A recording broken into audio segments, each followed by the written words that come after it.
Back in the end of October, we had a weekend called Buyback Time Weekend. And when we had all gained an extra hour from daylight savings time, a number of people donated that hour to help raise funds for cancer research. A number of well-known personalities, comedians, celebrities, all did some activity over that weekend to help shine a light and raise money for cancer research, especially in the era of COVID. One of those conversations was between activist and podcaster Joanne O'Riordan, well known for her worldwide acclaimed documentary No Limbs, No Limits. And she was in conversation with double world champion rower for Ireland, Sanita Puspure. What I remember was a fascinating conversation, a kind of a drawback behind the curtain of what it takes to be an athlete on the world stage, what it takes to have the resilience to go training in the other side of the world, being away from your family, the sacrifices that you have to make, the days that you don't feel like training and how you power through those days to be able to make it. To me, it was one of the most honest conversations I've ever heard from any athlete about what it really takes to keep going every day until you achieve what you want to achieve, to have the self-belief on the days when things don't look your way, when you've been knocked back, when maybe races haven't gone the way you expected, to come back and do it again. Like I said, it was an amazing glimpse behind the curtain. So I hope you'll tune in to what was a fascinating conversation about the topic of resilience in sport. And again, it was a really honest, kind of modest conversation about what it takes. And I hope you'll find it as fascinating as I did.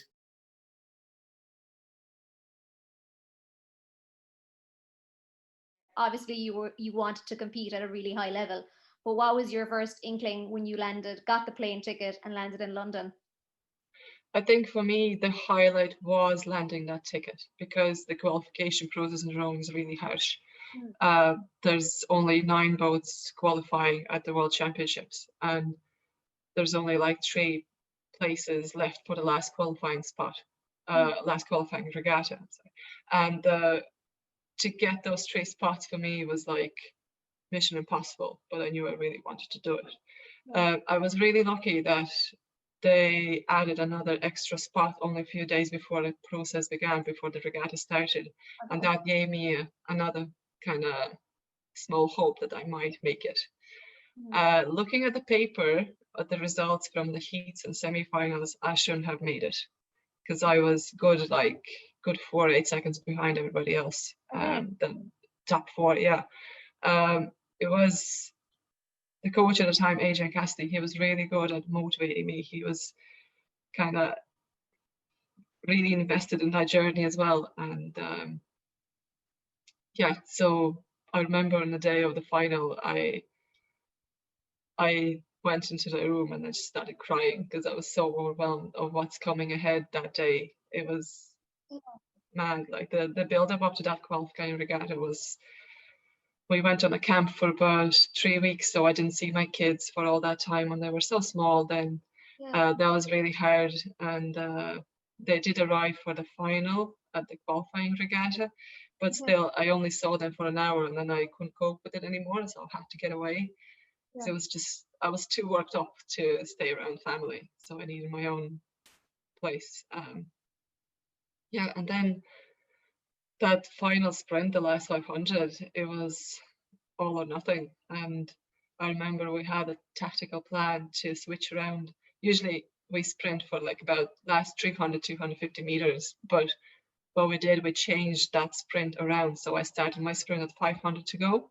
Yeah. And then I just had to hang in for the last 250. And that's how I qualified. It was purely to that.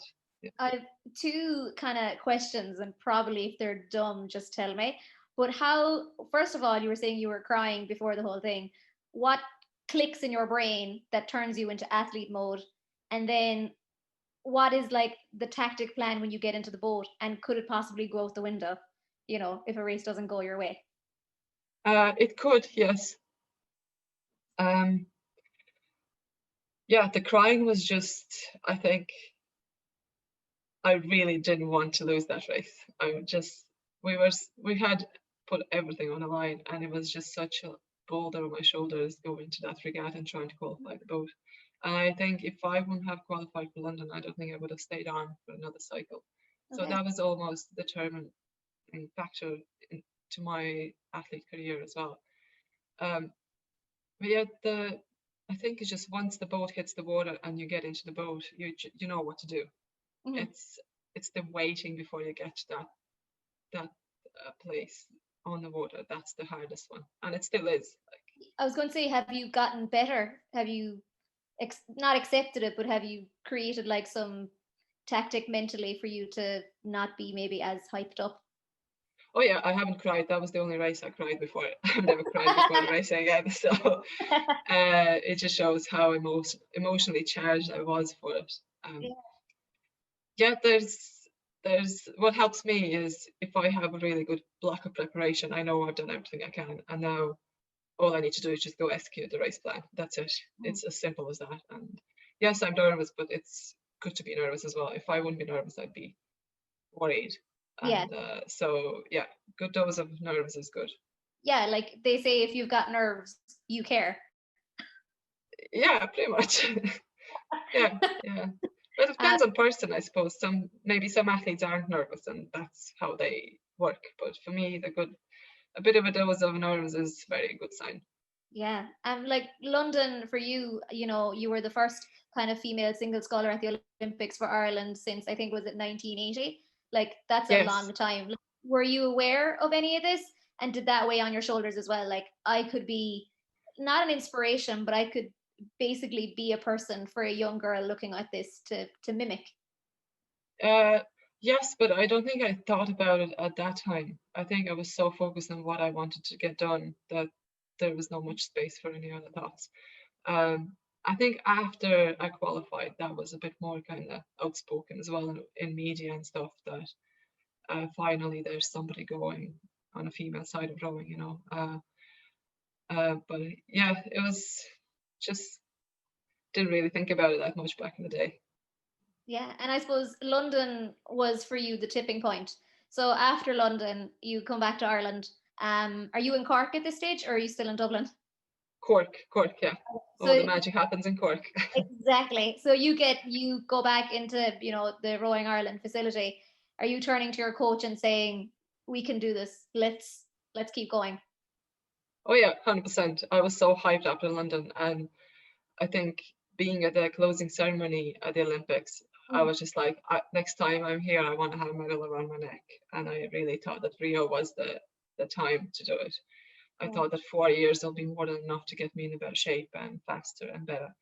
And I was very unfortunate and a bit unlucky, and maybe didn't manage myself the best possible way. So it kind of didn't go to my plan. Yeah, like talk to us a bit about what happened to you in Rio for those who aren't aware. As you said, you had a bit of bad luck, but talk about leading up to it as well. Like how different was it, and were you a bit more determined to maybe make a medal in comparison to what you were in London? So first of all, getting to Rio was a bit trickier than I thought it will. Um, I was doing well. I was coming up the rankings and kind of making A finals consistently, which is top 6. But the World Championships, the qualifying World Championships for Rio Olympics didn't quite go to plan as well. I think I was just too overwhelmed with everything and too stressed about the outcome, so I forgot about the actual process to get there. Yeah. And I had a really brave race at that championships in the B final where I went off really, really hard and I missed about last 20 strokes. So that's when I lost my position and I ended up being second behind the line and didn't qualify for Rio Olympics. So for me, I had to go to that last qualifying regatta again, which is called Regatta of Death for that reason, that there's so many people going, but only few of them will go home happy. Yeah. So there's about 16 crews entering the regatta, and only 3 or 4 will go home with qualifying spots. So it's pretty harsh. But I was in a better shape, and I was kind of medaling that year as well at the World Cup and Europeans. And I kind of went into qualifying regatta kind of pretty confident that like if I do all the things really well, I'll get the spot. But again, there was three spots available at the time, and 4 really good scullers, myself included, aiming for those 3 spots. So it was a bit of a nightmare for a good few months, from September till May, thinking who's going to stay behind the line, who is not going to go to Olympics. And they were like really, really good scullers. But luckily they added another spot again just before the regatta started. So we were like, okay, so if I do everything right, I'll be okay. And that's how it went. So I finished second behind Emma Twigg from New Zealand, and I was quite pleased with that. So booked my spot to Olympics, and I had a few months to get my head around everything and move on from that stress of qualifying a boat to performing at the Olympics. And I thought that we were doing really well, and we had a nice camp in Banyoles in Spain. And yeah, the mood was good, everything was going well, but then we arrived in Rio and we knew the conditions going to be rough, like the windy crosswinds and everything, but we didn't quite expect the conditions we had in our heats. And the progression from the heats kind of messed up a little bit with the quarterfinal draw, and that's where I pulled the short straw for the quarterfinal. I had 4 really good boats, and I felt like that was qualifying for Olympics all over again, because one of us wouldn't make it through, and that was me this time. So it was really upsetting. I think the first thing when I came off the water, I said, I'm never going to go to Olympics again. And I thought I meant it. And it was devastating, because that was the regatta where I was hoping to make a good mark, and I was in a good form, and the camp went really well. So yeah, it was quite upsetting. How do you like deal with that? Like, do you give yourself a week or 2 or maybe 4 to kind of accept it and move on, or are you a quick turnaround kind of person? No, it took a while. I think it nearly broke me to the stage when I actually didn't know if I want to do it again. But then, okay, it took a week, I'd say. And then by the time I was on a plane going home from Rio, I was already thinking, like, I can't possibly finish like this, because that would be such like, it wouldn't be my Cinderella story, coming back after having 2 kids, finding rowing again and finishing like this. I just wasn't happy with it. And then I jumped into training pretty much straight away after we came back home, and trained away. And yeah, suppose I was angry with myself, maybe because I felt like I also let myself down a little bit. I should have managed mentally that racing situation a little bit better. Was it weirdly motivating or not discouraging? Were you a tiny bit jealous when you saw the success of other Irish rowers, the O'Donovan brothers? And not that you were jealous of them, but you were looking at them going, damn, that should have been me? Not quite. Of course, I was a little bit jealous. But at the same time, it was so refreshing to see, like, not refreshing, it was incredible to see them getting a medal, because that was the first rowing Olympic medal in Ireland ever. And it brought Irish rowing to such new heights that it was like, yeah, it was a historical moment, and I was really happy that I was there watching them win the silver medal. And then after they won silver medal, I remember I had to go and race my CD semi-final,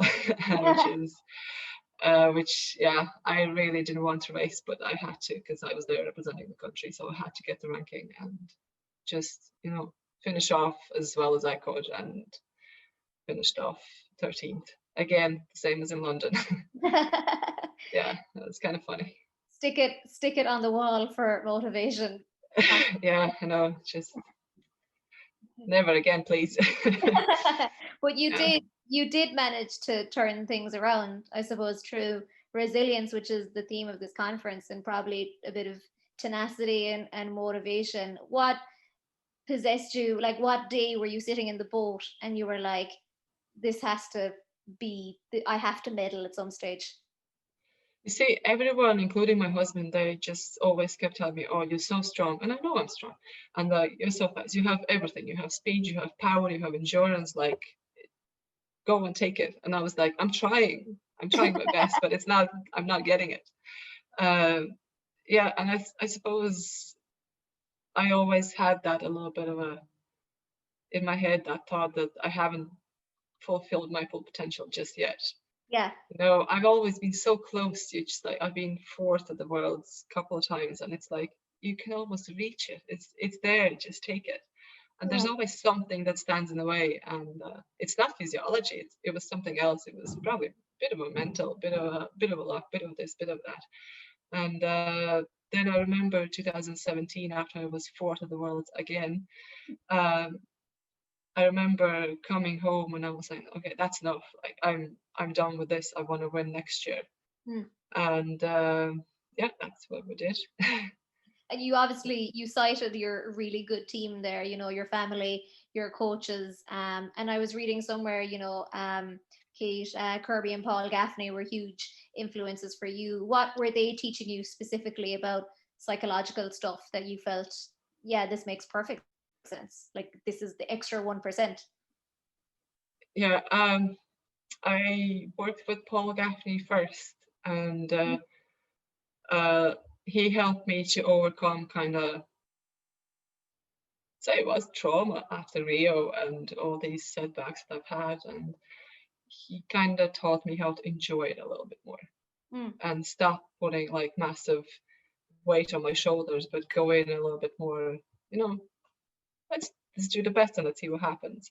He was very good. And then I think I was at the point where I would benefit more from performance psychology with Kate as well. And she kind of started pushing me forward a little bit more as well. And when I talk to her, I always know what she's going to say, but it's just so good to have that person to confirm and give a new advice maybe, or kick up the backside sometimes as well. It's not that we're always right and not that we always do the right things. So it's good to have those people on your team that can actually guide you in the right direction. Did they teach you anything on bouncing back from like mentally, because as you said, physically you were in really good shape. Like what skills or tools were they telling you, okay, Sanita, if you do this, I promise you will be a world champion? Well, there's no promises for sure. Nobody promises you that. You have to promise that to yourself. But I don't think it's even how to bounce back. It's more like how to accept situations, stressful situations in a more positive way, and that actually makes a huge difference. I know there are some athletes that won't need that support at all, but I'm one of them that actually relies on it quite a lot, and it has made me stronger for it. Like I could go to the regatta and I'll be so headstrong that I don't need any help at all. Yeah. But then sometimes when I think it's more not around racing, it's more around training when I need them. Okay. Because racing is an easy part, really. You just go and do your best because you've done all the work before that. As training is when it gets a bit tricky.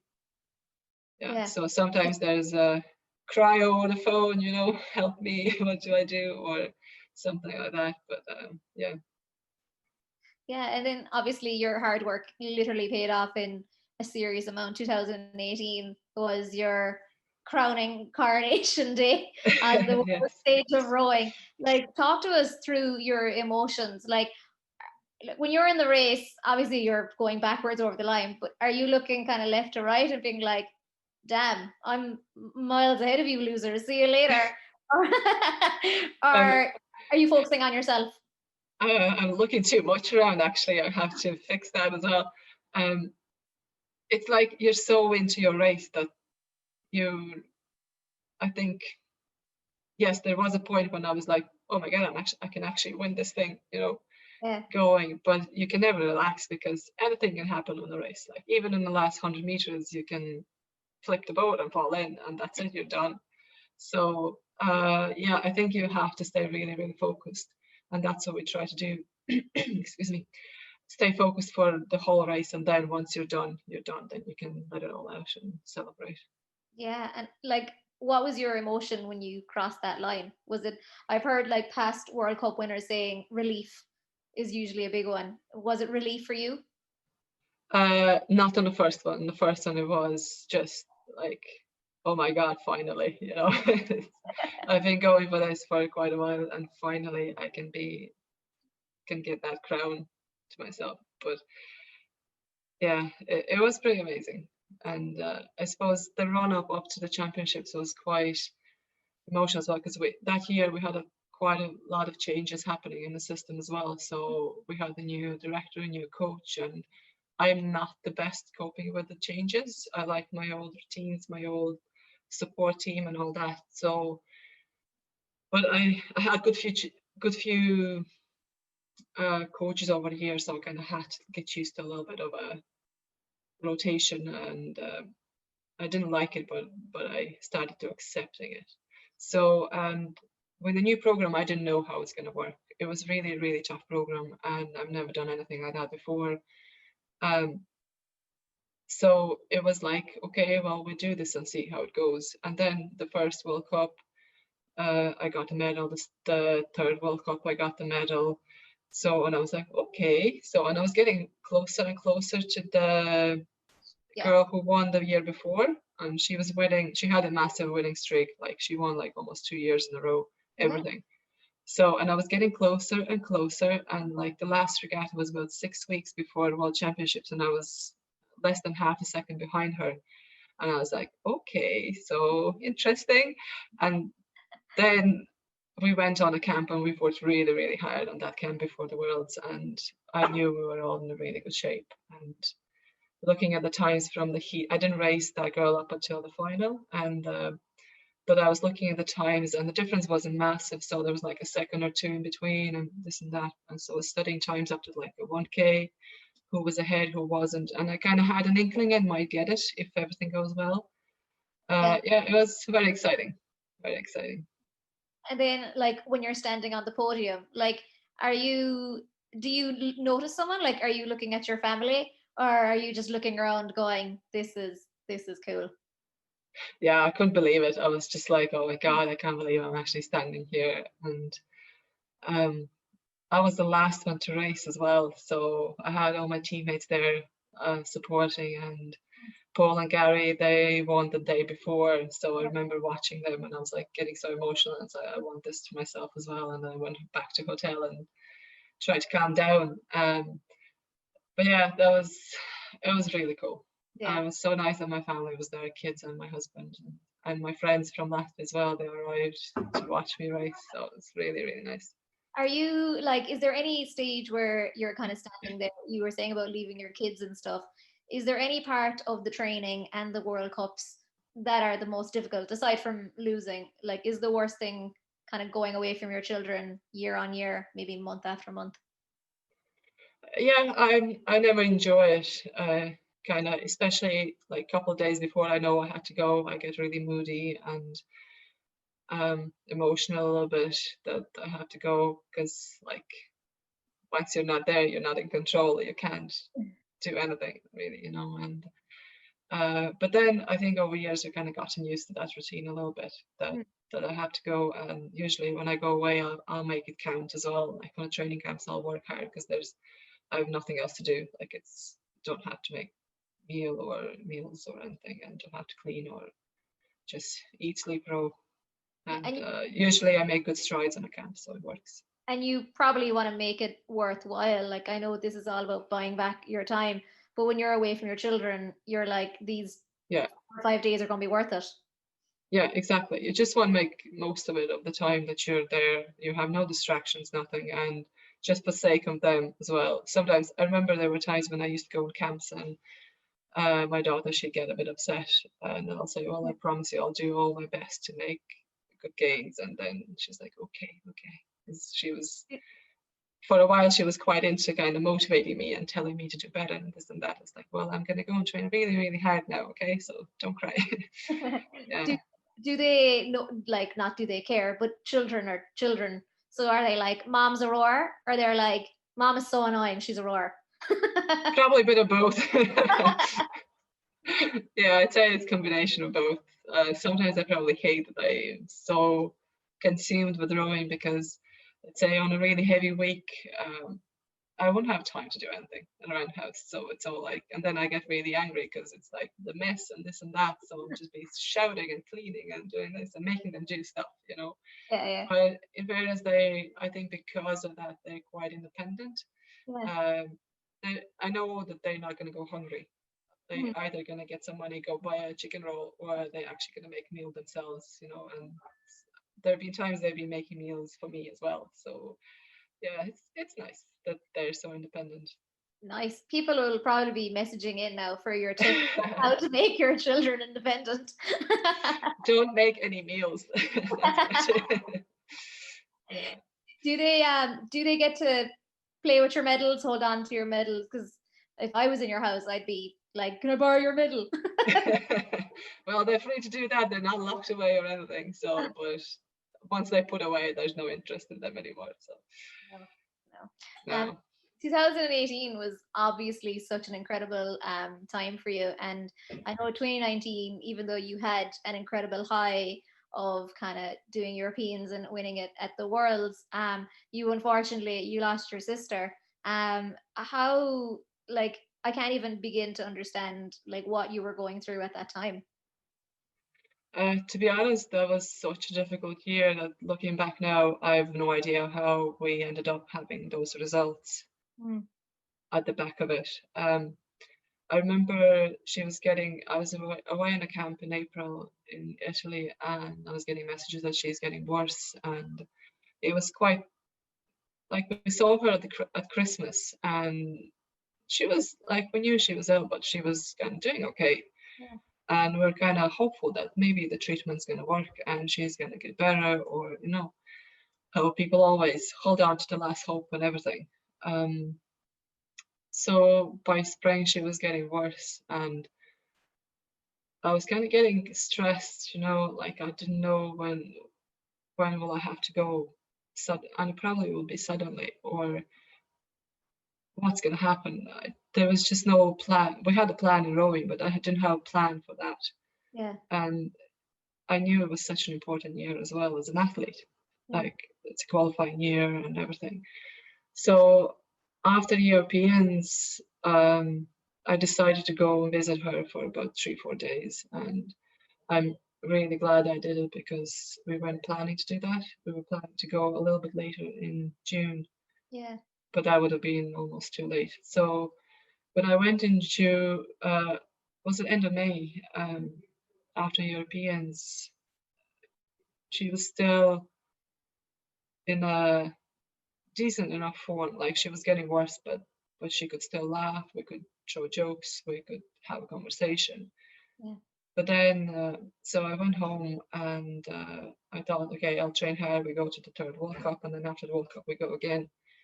But I never got to go to that World Cup because I was just too worried not to be there with Yeah. her. And my mom was kind of, we were in touch every day with my mom, and she was saying it's getting worse and worse. And one morning I just couldn't handle it anymore. Instead of going training, I told my husband to book a flight for the same morning, and I think I had like 3 flights to get to Latvia through different countries. Yeah. And so I flew over and I stayed there for 3 weeks, and that was till she was gone. And Mm. yes, at the time I didn't have a boat over there, so all I was doing is just training on an indoor rowing machine and doing Yeah. some weights and hoping for the best. And of course, at the time, I like it was such an emotional time that I didn't want to do all the sessions. Yeah. So I did what I could do, and my coach at the time, he gave me like smaller, like shorter not shorter, but like less, Yeah. slightly less to do, not as heavy as the others were doing, but let's say 75% of what they were doing, I had to do that. So I tried to do my best, and some days I'd feel really guilty that I didn't want to train, but I also didn't want to train because I wanted to be with my sister. So it was such a conflicted time as for me as an athlete and for me as a sister. But I did manage to be with her, like go there twice a day and stay with her for a while, and then go training, then go back to her. And it was really, really exhausting because like I don't think I had time to eat properly or sleep well or anything. But I've known it. Like I was really glad that I did it. Like I know it was really hard, but it was worth being there. And like how you were saying it's so difficult because you're kind of over here as well. Like how was exercise and rowing? Did it keep your mind not off it, but were you on the water going, okay, just focus on yourself, or was she constantly in your head throughout that turbulent time? It was on and off. There were sessions when I probably could switch off and do the work, and then it kind of hits you back again. But there were times when, especially the harder sessions, when you were thinking about her a lot. I think it's just the nature of an athlete, you know, when you're hurting, you just want to feel more sorry for yourself. So you throw some other stuff on top of yourself. But yeah, it was very difficult. And I don't think that I could use the exercise as like completely, Yeah. I'll just forget about what happens in my happening outside rowing and just do this. It wasn't like that. It was constantly with me everywhere I went, really. Was it worse because you obviously couldn't physically be there because you lived in Ireland? Was that obviously that was a million times harder, but was your mind constantly going because you knew in an hour I wasn't going to be at my house in Latvia? Um, yeah, probably that as well. It was just helping mom, even, you know. Yeah. She was going through a really difficult time because she lost her partner only a year before that, and that was like a double hit for her. And like I really wanted to be there for her as well as much as my sister, you know. And yeah, it was very difficult not Yeah. to be there. And Then you managed to somehow pull it out the bag in 2019 at the World Championships. Like, what was your mental state going into that? Like, were you still all over the place? um, like I had really good support from all my team, like from my physiotherapists, like physios, strength and conditioning, and Kate as well.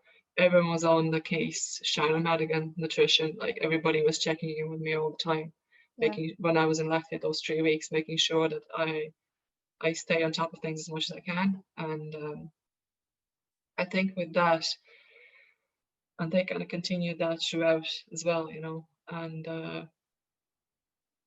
I think because I had their support and also my coach, he gave me a better program, and he told me, okay, do what you can now, and then once we go on a camp after, Mm. we'll be all in.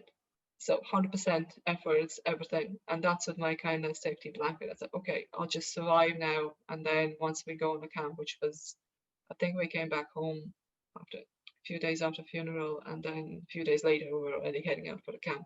So it's kind of like quite quick turnaround. And I knew I only had like those 3 weeks to make amends for what I've lost over those 3 weeks before physically Yeah.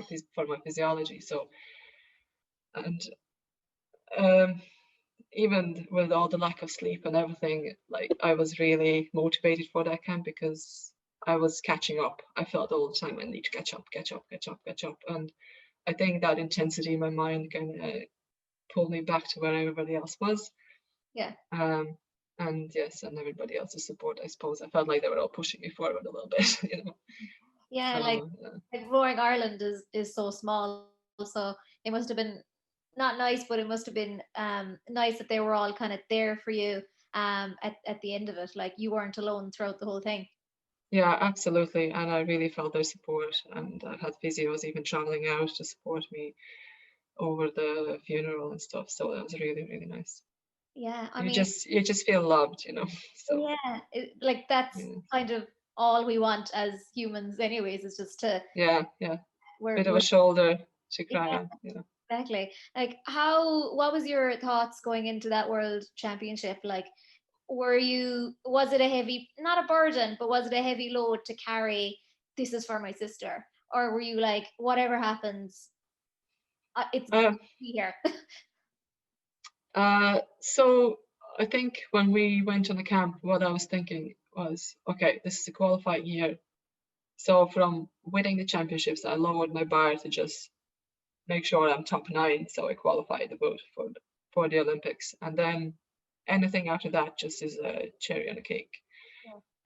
So we went in, and even on a camp, I knew I was in a good shape then. Like the times were good, and my coach was quite encouraging that I'm posting good times. And even I know, like, I always thought about my sister every single day. I had nightmares. I couldn't sleep well and everything. But once we were on the water, it was like flicked the switch, and I did what I needed to do. Yeah. And going into championships, I was excited to race again. So it was good to get out. And yes, I was thinking about her every day. Like, I still do. But it was just once you're on the water and you're out to race, everything else just goes. And yeah, so you just take one race at a time and see how it goes. And the first race went well, and the second race went better. The third race was good as well. And the last one was that cherry on the top. Yeah. On the cake, yeah. I think I think Orla has a video of that entire race, and I think we should probably flick to it just so we can get a thrill of what it was like in that moment. So no pressure, Orla.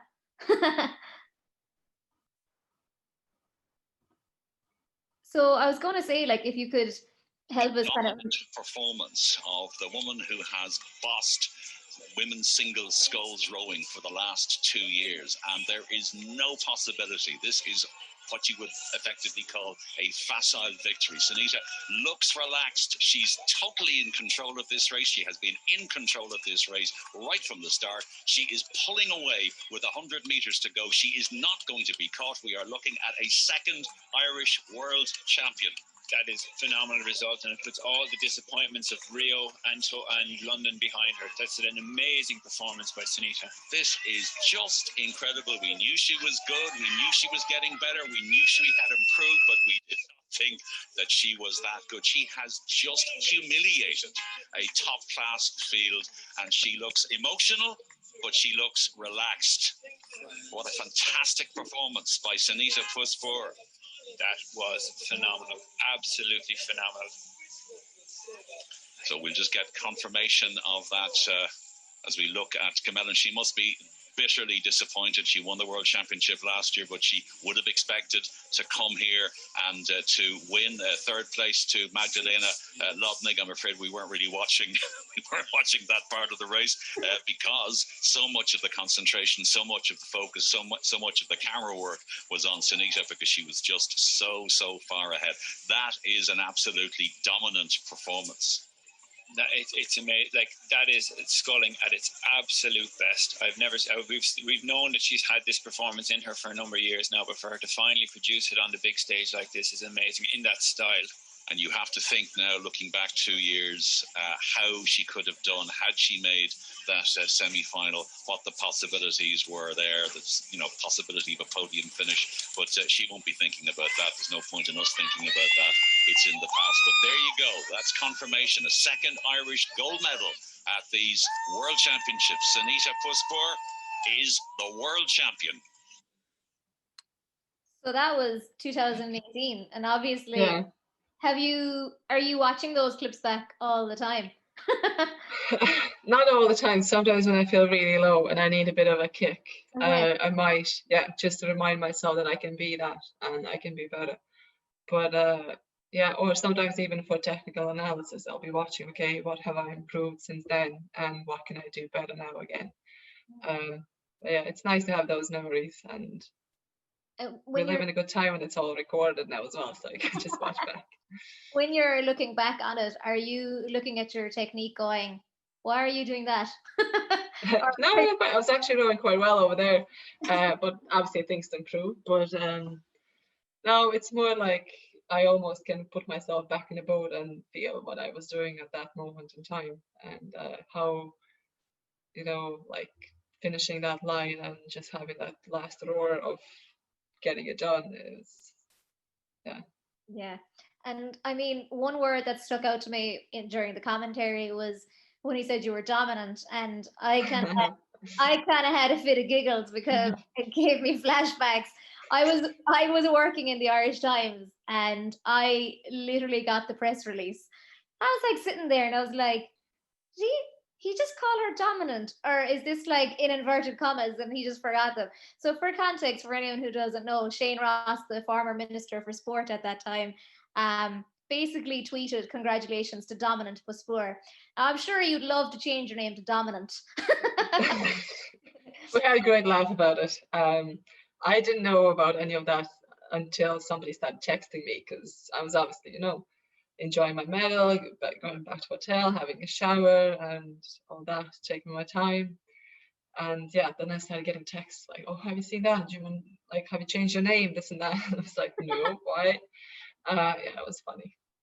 Please tell me you've put Dominant now in your name, like official passport. Second name. Yeah. Yeah, I should do that maybe in the future. Never know. You'd never Yeah, know. I mean, like, yeah. But I mean, it, like, look, as funny and all as it was, it officially put you on a pedestal in women in sport. Like, were you aware that, take Shane Ross out of it, but were you aware the impact you had on basically the nation? It wasn't just me, of course. There was boys did so well as well. I think the rowing in general was in such high after that championships, and I mean the last year's was even better. We had more medals and more boats qualified for Olympics than ever before. Yeah, no, I really enjoyed that moment coming home and with a gold medal around my neck. It was really sweet, but I was so tired. Yeah, I was really tired. What was like the first thing you did, like after you got the medal and went back to the hotel? Because I, in my head, I want you to tell me you took shots and kicked a TV out the window. Not quite. I don't know. It was middle of the day. What does the shots in the middle of the day? Screw it. Yeah, well, we'll work on it. I just went back. I think kids came with me, so we went back to the hotel and we were going to go out for dinner and then maybe try find some party place, but I don't think we did find it in Bulgaria. Yeah, so it was just dinner with friends, teammates, family, my friends from Latvia as well, so it was lovely. Yeah, I mean, this year, it's been a little bit of a roller coaster, not just for you, but for everyone. But I assume, like you were saying earlier, you hated change. So when you got that email or that text message, Tokyo's postponed, what were you thinking? Like, were you in full throttle with training at that stage? We were, yes, and we kind of, before they announced that it's postponed, we already kind of felt that it's going to be, because the situation was getting worse everywhere and some countries couldn't train properly anymore, so we just thought it wouldn't be Olympics without, like, it wouldn't be fine to race like that. You just don't know how you're going to prepare for it or anything. And I was a little bit ill as well at the time. I got some viral infection or something that I couldn't shake off, so my first reaction was I was actually quite delighted, because I had like about 4 or 5 weeks of really inconsistent training. Yeah. So I was like, okay, so that gives me another year to get ready.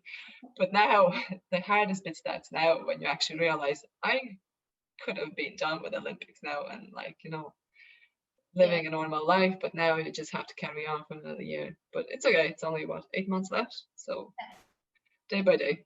You're super optimistic it's gonna go ahead. It's up and down. It's not all. It is up and down. There's some days when, especially on a harder training days, or like at the end of the really heavy training block, you'll be thinking like, "Oh my God, this was not supposed to happen at this point of the year now," But I suppose we've all been thrown in such different times now. Like they have to kind of adapt and try to survive and strive.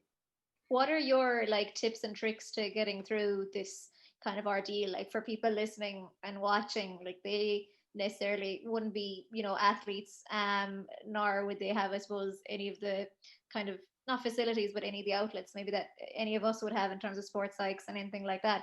What's your main thing you've taken away from this time? I think at first I enjoyed having family around. It was adjustment, because I think I was getting a bit of a sensory overload for a bit, because I saw them all day, every day.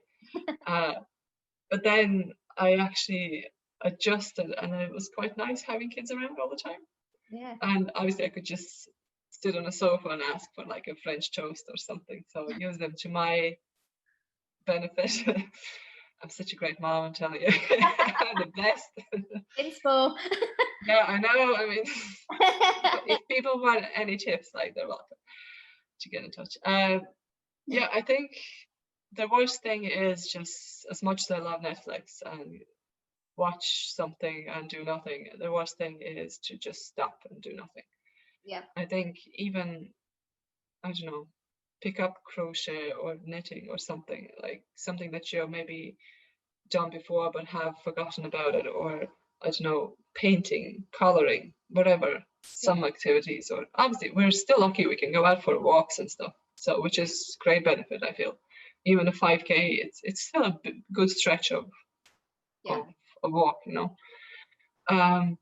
Yeah, I think just make some plan for the day. Maybe plan something small, little bits that will kind of break the day. If it's stretching line feels like it's too long, just, I don't know, do something. Bit of a planning, bit of a relax, bit of everything. Do you think it's important to keep mentally like ticking over all the time, not to have any break to stress or freak out, but just keep going if possible mentally? Yes, it is, but saying that, I'm not the best example for that. Let's say when we get 2 weeks off during the season after the World Championships, I do absolutely nothing, and I have great plans to do lots of things, and then I end up actually doing nothing. But I feel like I need that time to actually sit down and enjoy how it is to do nothing, because I know when we start training again, there'll be a lot of physical activities and everything. Yeah, well, I do try to make some meals for kids in those 2 weeks when I'm off. They're Gordon Ramsays now. You don't. Like, don't need you. Yeah, I know. So yeah, I think just be good to yourself, you know. Don't be strict. Like, allow yourself to be lazy as well and do nothing if you want to. But then at the same time, if you start feeling like you're feeling a bit like down or something, then make a plan for the day. Do something. Yeah, one of my friends used to always tell me, she was like, just put on the face mask if you wanna. And I think like that's the most important thing. Like, I think some days, especially as women, we just need to put on the face mask and watch an Netflix. Paint your nails, yeah. Exactly. Like anything. Like, she was one of those weirdos who used to put fake tan on during lockdown, despite going. Why not? Yeah, and I was looking at her, I was like, there's so much effort. I'm human again. Like, leave me alone. I mean, look good, feel good, right? Exactly. So, why not? You're obviously, as we were saying earlier, an incredible ambassador for women in sport, and it's an incredibly fun time maybe to be involved in women in sport with 20 by 20 campaign, and I suppose a rising interest in what's going on. You know, you featured in women in sports books, including the 42's She Can colouring book and Jackie Hurley's recent fairy tale book, Girls Play Too. Is that absolutely incredible that you're featured in these books, or is this just another day in Sanita's world? I know, it's not like, I mean, it's not another day. I mean, it's pretty, I feel very honored to be included in the book. Like, I know I've done sport for so many years, you know, but at the same time, like, I'm in adopted country, you know, and I want to put your face in the book. It's like, oh my God, you know, it's amazing. Yeah, no, I take all that with a big pride, and I'll have all those books, something to look back on when I'm old and okay and not doing any sport again. So I'll be coloring my own pictures. Yeah, no, it's pretty awesome. I really enjoy that. My nieces enjoyed colouring you in, and then they flicked and they saw Ellen Keane on the other page, the Paralympic swimmer, and obviously she was missing her hand, and the first thing they said was, "That's Jojo," as in me. And my uncle was like, or my brother, sorry, was like, "Joanne isn't an athlete." Yeah, it's pretty cool. I love the book, and I love what they do with all this initiative for women in sport, but I still feel like there is lots more to do. And hopefully things will change over time. Do you feel not the pressure, but are you feeling a little bit more you need to be a role model for younger girls? Like, you know, boys can flick on the TV and they've got like LeBron and Mo Salah and Lionel Messi and all them. But for a woman, you kind of have to source it out a little bit more. Do you feel it's more needed now that you're an ambassador? Um, well, I'm going to be honest here. I'm doing this for myself, Yeah. but if people could get out something good out of this, all the better. Like, I'm not going to do well just because I want to show others that you can do well. I want to do well because I want to do well. Yeah. And I think that's the drive that every girl should have if they want to like achieve something in sport or anywhere really. Like, yeah, since I started sport, I just wanted to do myself justice, and if that brings, I don't know, if that benefits somebody else, that's great. I love Yeah. it.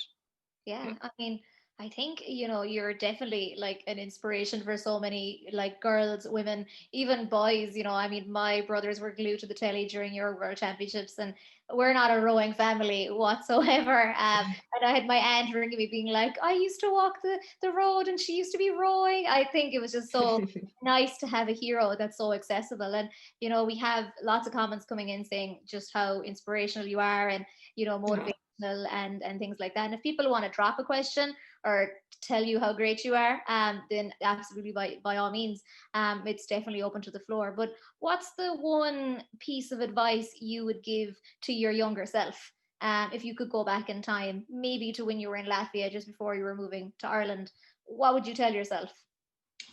Throw caution in the wind. That's what Dominic Casey used to tell me, like, no caution, just go for it.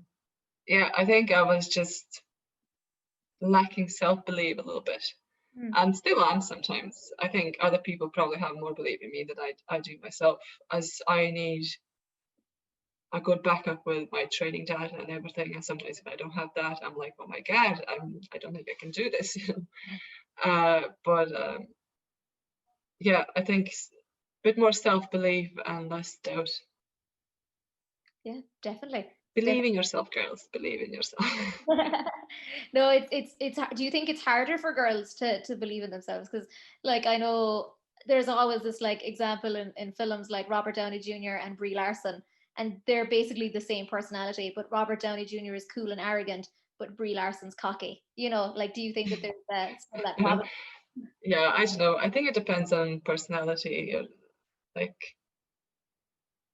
I know people that are confident, but they're good confident, you know. They have that self-belief and they back it with their work and everything. And maybe I've known people that are overconfident and maybe, you know, on a cocky side, but again, can't really name the person. I think it's, I probably don't. I think it depends on your own personality. Some people need to be quiet and like under the radar, you know, and they feel better like that. Some people need to be like out there. I'm gonna win medal. Just watch me, you know. I would never do that because that would be out of my kind of league. I wouldn't be shouting out loud that, oh, I'm great, watch me race or this and that. I'll be like, well, I've done my best, like, let's see what happens now. And I feel more comfortable with it because that, first of all, it doesn't put any pressure on me. It doesn't put me in a spotlight. And then I don't have to make up, if something goes wrong, I don't have to make up any excuses why it didn't work out, you know. So I kind of like that. Yeah. We've one question in that people want to know, what is your diet like? So I suppose, are you one of those athletes that has different diets for different times in your schedule? Not really. I mean, during a heavy block, then if Sharon says we have to eat, we have to eat, guys. So when I was available, sometimes like we do spend actually quite a lot of time training. Let's say on a really busy day, you could be training 5-6 hours a day, which is more than half part-time job. So within that time, you have to make sure that you have your meals ready and you eat them, that you do get your recovery, like a short nap or something, a long nap or whatever, and go train again. And then you have to add the travel time as well to the training center. So the day just runs away, and sometimes you just end up eating whatever's by hand, you know, and like donuts sometimes. I mean, if you have to eat, like, any carbs is better than no carbs sometimes. And yeah, I'll have to change my habits when I stop rowing massively. I'm gonna be in trouble. So we've got another question from Fiona, who says that you're great. And how do you build yourself back up after a defeat or a bad training session? And is it you who encourages yourself through those tough days? Well, as an example, I can say last week I didn't feel great, so I failed to finish one of the sessions because I had to do it at home, and I found it mentally really hard, and I felt just didn't feel great, and I felt really, really guilty for about a day and a half. But then I was telling myself, if I wouldn't feel guilty, that would have been worse, because then that would mean that I don't care. And that's how I talk myself out of it. and then I know once I'm back in my environment and all healthy and going, I know I'm gonna go again, you know. Yeah. But yeah, I'm really bad feeling guilty after like bad sessions, or again, I used to beat myself up a lot. But then again, you just go out and try again the next time. Yeah, I mean, exactly. Stephen wants to know, have you any Netflix recommendations? Did you get on board the Tiger King during lockdown 1? I actually didn't watch it, so should I? You maybe save yourself. Yeah, I didn't watch that one. Yeah, I would be the best maybe to give any advice on what to watch, because my range of movies is from cheesy cheese to like documentaries, anything really. Yeah, so I like silly movies sometimes as well, and not many. I did enjoy Crown, so I'm kind of looking forward to the next season, which is out in a couple of weeks. Yeah, going to be amazing. You should watch It's Creek to pass away your time as well. It's only like half-hour episodes. Oh, we're actually watching it now. Oh, good. Yeah, We're watching it now. It's funny. Yeah, easy to watch. Like, not very educational, but no, you can go on your phone and look up 2 episodes later and still know what's going on. Yeah, definitely. I enjoyed Line of Duty. Enjoyed that one. Yep. I think there's next season coming out as well at some point. There is, yeah. Yeah, looking forward to that. Yeah, you see, I can be watching Schitt's Creek and then I can be watching Line of Duty, which is like very different movies and stuff. But yeah, anything really. Is there any like film or show you watch before a race, just to either get you pumped up or to calm you down? I watched Mad Men now. Oh, never seen that, so I went through it in a couple of weeks. All seasons done. We were in Poland when I was watching it as well. Jeez, time flies when you watch it. I know, that's the problem with series. Another person wants to know, who has been your biggest influence, and if you have any sporting hero.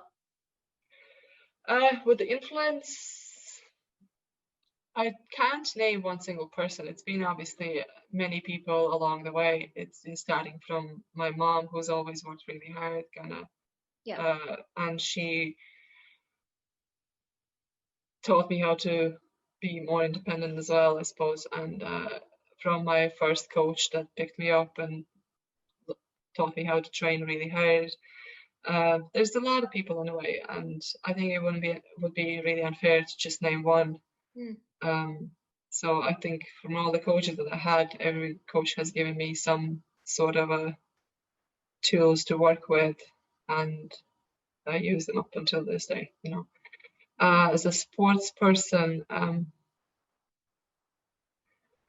be honest, I'm even looking at my teammates, I'm like, you go girls, well done, you know. And sometimes I just watch them and I feel like they doing better than I am in training, you know, and that they don't give up sometimes, you know, when I do, and that kind of makes like, oh damn, I'm getting worse. But then at the same time, just watching them, how they cope with training and all the pressures and stress, and how they just progress and become better athletes, it inspires me as well. Yeah, I mean, it must be nice to have like such a high standard within your team. Like, as you were saying, you look across the road and like, oh no. I know. Like there was a time when I was the fastest one on the earth and there would be nobody else near me, you know, the rowing machine. As now, I'm like every session, oh my God, someone's going to beat me. Go, go, go. You know, it's stressful for me, but for the team, it's amazing. You know, people are stepping on my heels and like getting faster than I am. So it's just hurtful to watch, but very good at the same time. Yeah. Another question is, do you see yourself coaching in the future? Maybe. I actually do enjoy coaching. I did a bit of a coaching before, but now obviously with all this pandemic, it's all stopped. Yeah, I think I have a good eye, but then at the same time, I think I need a bit of a break after being an athlete from becoming a coach straight away, because it's the same lifestyle. Yeah. And I feel like I need a break from that. I need weekends with a family and all that kind of stuff. Yeah, you're probably more on call as a coach. Sorry? You're probably more on call as a coach. You have more to do. I think it's easier to be an athlete than a coach. Yeah, they definitely have more work. There's so many things involved, even off the water, that they have to deal with. Yeah. So. And like, what's the, I suppose, you know, just to like wrap it up, what's the one message you want people to leave with today? Obviously to watch you in Tokyo, but like, what's your like main thing to get people through Halloween and get them through the year? Just take one day at a time, you know, and slow and steady wins the race, right? There you go. Unless you're in a rowing boat next to Sanita, then you gotta. Slow is not gonna work. No, not in the slightest. But yeah, Sanita, I really, really do appreciate you sitting down, having. Thanks for having me. This conversation with me, and thanks very much to Orla and Breakthrough, and to Maria Rolston and all the PR gurus who we were dealing with. It's been an absolute honor to get to interview you, and fingers crossed we'll be in Tokyo together. Well, hopefully I'll meet you in person at some stage. Never know. Orla, we'll throw it back to you, Orla. Thanks very much. Thanks very much, ladies, and thanks to everybody for tuning in and for all their questions. I just want to say that I totally agree about Schitt's Creek. It's phenomenal. I've really enjoyed that from start to finish. So another hot tip from me. Look, thanks, ladies, for this great conversation, for donating your time to buy back time for cancer research, and to everybody for tuning in. If you haven't had an opportunity already to donate and support in some way, go onto our website, breakthroughcancerresearch.ie/buyback time. And for everybody, enjoy the rest of your Halloween, and thank you so much for tuning in. Take care.